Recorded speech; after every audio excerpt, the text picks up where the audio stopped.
Indonesia tanah airku, tanah tumpah darahku. Di sanalah aku berdiri, jadi pandu ibuku. Indonesia kebangsaanku, bangsa dan tanah airku. Marilah kita bersatu, Indonesia bersatu. Hiduplah tanahku, hiduplah negeriku, bangsaku, rakyatku semuanya. Bangunlah jiwanya, bangunlah belajarnya untuk Indonesia ya. Indonesia ya, merdeka, merdeka, tanahku, negeriku yang ku cinta. Indonesia ya, merdeka, merdeka, hiduplah Indonesia ya. Indonesia ya, merdeka, merdeka, tanahku, negeriku yang ku cinta. Indonesia ya, merdeka, merdeka, hiduplah Indonesia ya. Terima kasih Mbak Esma, silakan kembali ke tempat duduk.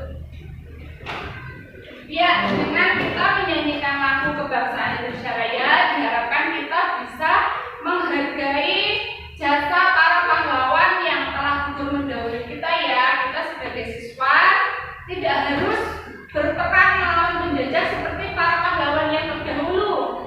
Kita cukup menghargai kemerdekaan dengan cara belajar lebih giat lagi, belajar yang sungguh-sungguh untuk masa depan yang lebih baik. Selanjutnya silakan kalian buka buku paket kalian. Dibuka halaman 14. Dibuka halaman 14, di mana kalian kemarin telah mempelajari bagaimana cara menyanyi dengan membuat irama, dengan cara memukul meja atau dengan tepukan. Sekarang kita ulangi menyanyi lagu cicak dengan cara menepuk tangan kita. Kita mulai ya. 1, 2, 3. Cicak, cicak di dinding, diam-diam merayap. Datang seekor nyamuk, lalu ditangkap. Ya, terima kasih. Berarti kalian sampai sini sudah paham ya dengan cara menyanyikan lagu, dengan membuat irama menggunakan tepuk tangan ataupun dengan cara mengetuk dengan meja ya. Untuk pelajaran yang selanjutnya, kalian perhatikan halaman 15, di mana di situ bermain mencari ikan. Ayo kita mengamati, kita amati sama-sama. Di dekat rumah Ali ada kolam renang. Hampir setiap hari Minggu Ali bersama teman-temannya bermain di kolam renang. Hari ini mereka asik bermain mencari ikan. Mereka bermain di kolam yang jangkal. Apa itu jangkal? Jangkal itu berarti tidak jalan kolam renangnya, masih sebatas mata kaki seperti yang ada di gambar. Dalam permainan mencari ikan terdapat gerakan berjalan di air. Kemudian bagaimana gerakan berjalan di air? Silakan Mbak Kesia maju ke depan, kita peragakan bersama-sama bagaimana cara kita berjalan di air. Umpamanya kita berada di kolam renang yang dangkal ya. Yang dangkal kita berjalan. Kita berjalannya seperti ini. Ya, peragakan seperti ini, seperti kita berenang tapi kita berjalan. Ya, silakan kembali ke tempat Mbak Kesia. Kemudian ayo coba. Ayo lakukan permainan bersama temanmu. Setelah bermain menjaring ikan, Ali dan teman-temannya duduk di tepi kolam. Bagaimana cara kita memperagakan permainan menjaring ikan? Silakan kalian maju ke depan semua. Silakan maju ke depan semua. Kemudian seperti yang ada di gambar, kalian membuat satu barisan dengan cara berpegangan tangan satu dengan yang lainnya, berpegangan seperti seolah-olah kalian sedang akan menjaring ikan. Ibaratkan kalian di depan kalian itu ada ikannya, kemudian kalian berjalan maju seperti sedang menangkap ikan. Itu ya, seperti itu ya gerakan untuk menangkap ikan. Ya, silahkan kembali ke tempat. Untuk kemudian ada sebuah dongeng dengan 3 peran, yaitu sebagai peran pencerita atau yang membacakan cerita, peran ular, dan juga peran tikus. Di sini silahkan Mbak Risma dibaca dengan keras. Bacaan kecerdikan menumbuhkan kebaikan. Silahkan. Kecerdikan menumbuhkan kebaikan. Di sebuah bubur pasir, hiduplah ular dan tikus pasir. Sebenarnya sang ular sangat ingin memangsa tikus, sedangkan tikus berusaha mencari akal-akal ular tidak lagi berniat memangsanya. Saat itu sang ular sangat lapar, padahal ia sedang tidak mempunyai sedikit pun makanan, sedangkan tikus yang berada tidak jauh dari sang ular sedang asik melahap makanannya. Sang ular merasa tidak senang melihat kelakuan tikus. Ya, terus selanjutnya sampai selesai, Mbak Risma. Ular dengarkan ucapanku, wahai tikus yang angkuh. Aku pasti akan mendapatkan musuhmu yang mungil dan bejat itu. Tikus menghakimi ular, berusaha dan bekerjalah, jangan hanya berani mengancam. Kalau hanya mengancam, seekor semut pun bisa. Sang ular sangat marah mendengar ejekan tikus.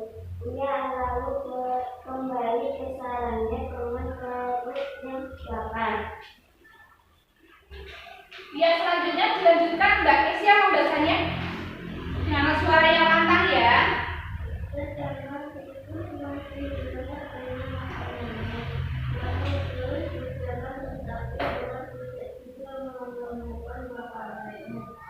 Dia tidak ingin untuk keluar dari sarangnya. Sementara itu tikus sudah lama dalam sarangnya dengan emosi. Dalam keadaan lapar, segera memanggil dengan berbagai cara ini, seperti ia menulis sama susah tersebut. Ini ular lewat sambil tikus dan berjalan. Aku sudah berada di sebelahmu dan tidak menginginkanmu. Aku bergerak dari bawah dan tidurnya. Lalu berpura-pura menguap, ia mulai berbuka otak agar bisa lolos dari rambut sang tikus.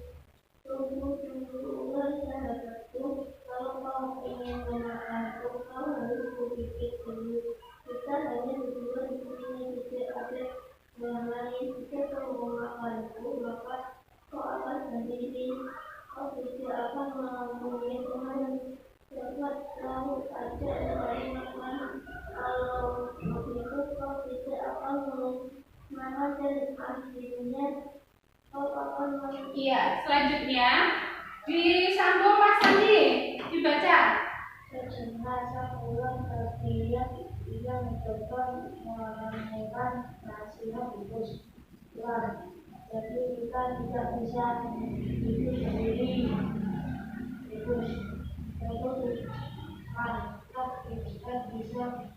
teman dan tentunya kita dapat mencari makan bersama bukankah itu lebih menyenangkan daripada nantinya setelah kau memakanku kau hanya akan hidup sendiri. Ular mengamuk karena mati. Ular merasa kalau begitu memaafkan aku. Meskipun memaafkan ular, mereka tersenyum bahagia. Kemudian beranjak mencari makanan bersama-sama. Iya, terima kasih. Kalian telah membaca sebuah bacaan fabel. Bacaan fabel itu bacaan yang berisi tentang apa? Misalkan tentang apa kalau fabel? Tentang hewan. Di mana di situ ada hewan apa saja? Dalam bacaan itu terdapat hewan apa saja? Ular dan tikus. Bagaimana sikap ular dan bagaimana sikap tikus dalam bacaan tersebut? Silahkan kalian berdiskusi dengan teman masing-masing. Mas Andi dengan Mbak Mila, Mbak Risma dengan Mbak Kesia. Silahkan kalian berhadapan. Mas Andi menghadap ke belakang, Mbak Kesia menghadap ke belakang. Silahkan ambil buku kalian masing-masing. Ya, kalian menghadap ke belakang. Silahkan diambil buku kalian masing-masing. Diambil bukunya, buku tulis. Buku tulis silahkan kalian persiapkan. Menghadapnya ke belakang, saling berdiskusi ya, Mbak Kesia dan Mas Andi ya. Tulis di buku tulis, keluarkan alat tulisnya.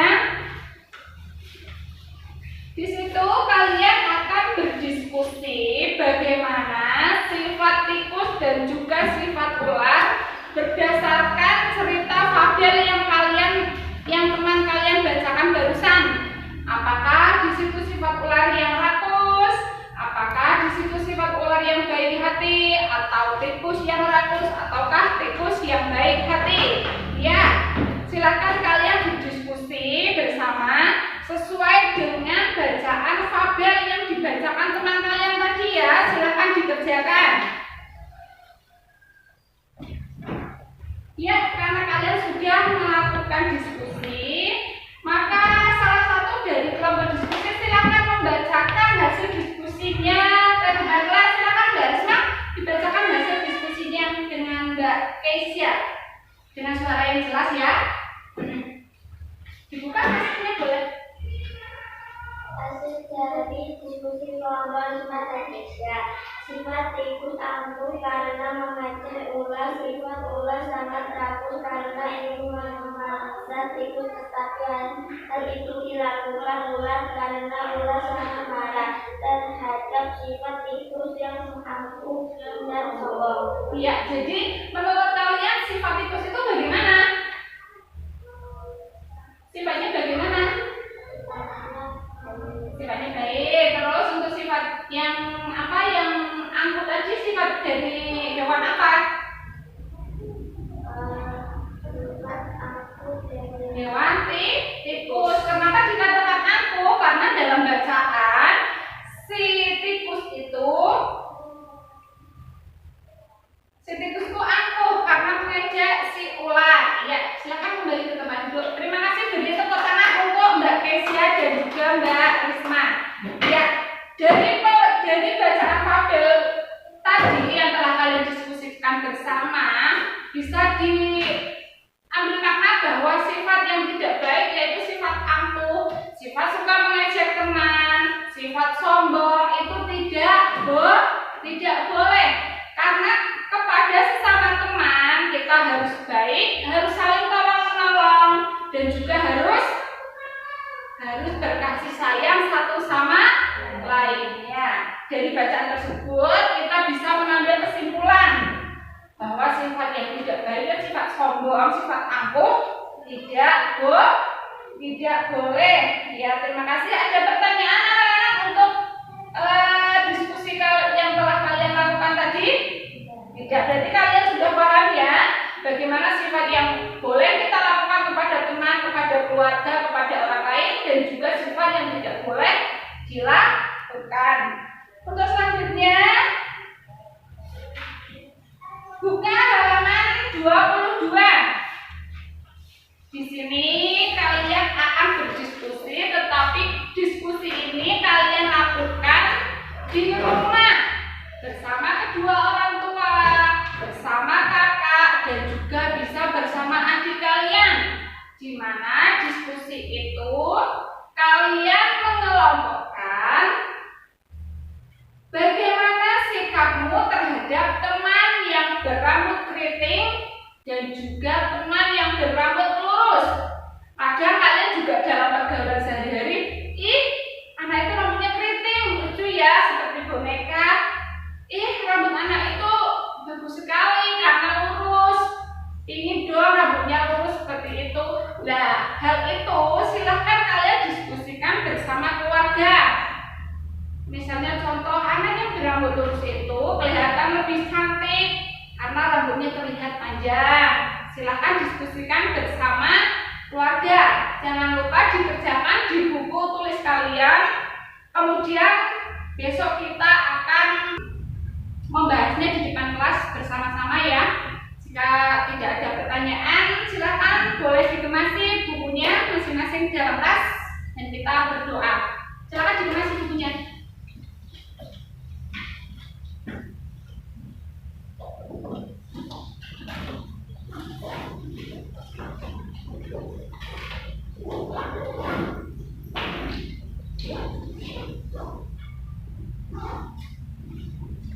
Ya, jika tidak ada pertanyaan, pelajaran hari ini ditutup. Sebelum kita berdoa, kita akan menyanyikan satu lagu daerah untuk menumbuhkan rasa nasionalisme kita ya. Kita akan menyanyikan lagu daerah Suwe Ora Jamu ya. Apakah kalian bisa? Bisa. Kita mulai ya. 1, 2, 3. Suwe ora jamu,